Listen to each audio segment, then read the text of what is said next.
Hola, ¿qué tal? Me presento, soy Juan Espinosa Nieblas, estudiante de la carrera en Licenciatura en Derecho de la Universidad Autónoma Indígena de México. Hoy les vengo a presentar el tema de la independencia con sus 8 características fundamentales para que ésta se llevase a cabo.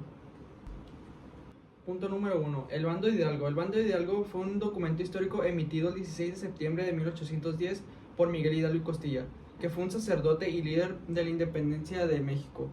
En ese documento nos habla de todo lo que sufrieron los mexicanos y su explotación por los españoles. En ese documento nos habla de cómo Miguel Hidalgo llamó al pueblo a la lucha, a que tomaran armas para su independencia del pueblo y proteger sus derechos como humanos. Punto número 2. Los elementos constitucionales de Ignacio López Rayón.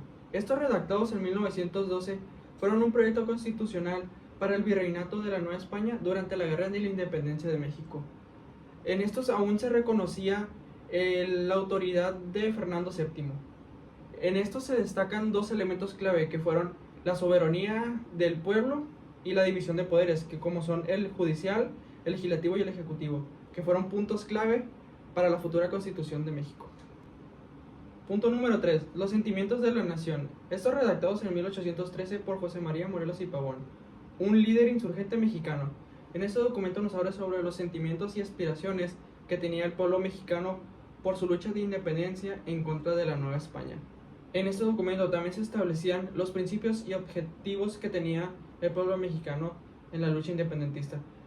Uno de los puntos que nos hablan en este documento es sobre la independencia, el rechazo a la monarquía, la igualdad, la justicia, la educación, la libertad de expresión y la religión. Punto número 4. La Constitución de Cádiz, o también conocida como la Constitución Española de 1812, promulgada el 19 de marzo de 1812 en la ciudad de Cádiz. Ese fue un documento fundamental en la historia de España y América Latina, ya que establecía los principios de la democracia, la igualdad y la justicia. Este también influyó en la creación de constituciones en muchos países del mundo. Algunas características de la Constitución de Cádiz es la monarquía constitucional, la separación de poderes, el sistema representativo, derechos y libertades y el laicismo. Dato curioso, la Constitución de Cádiz fue la primera constitución en México. Punto número 5. Decreto constitucional para la libertad de la América Mexicana, o también conocida como la Constitución de Apatzingán.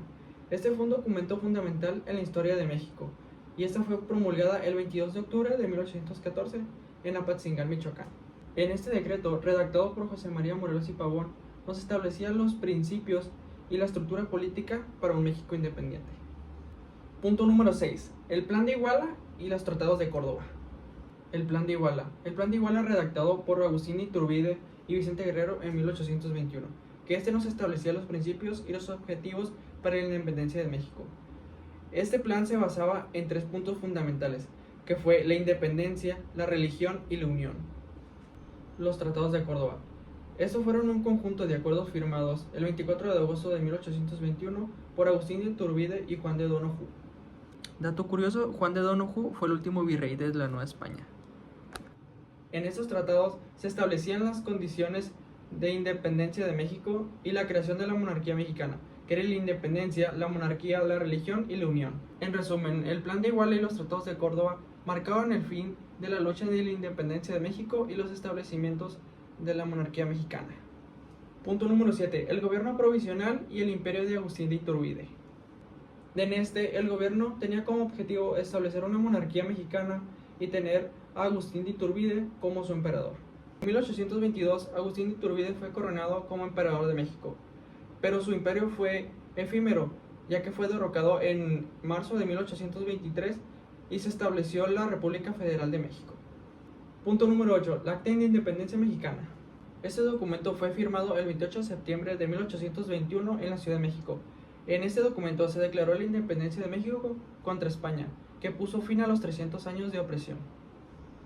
¿Sabías que después de la caída de Iturbide, el acta fue renovada y en lugar de decir imperio se estableció el término de república?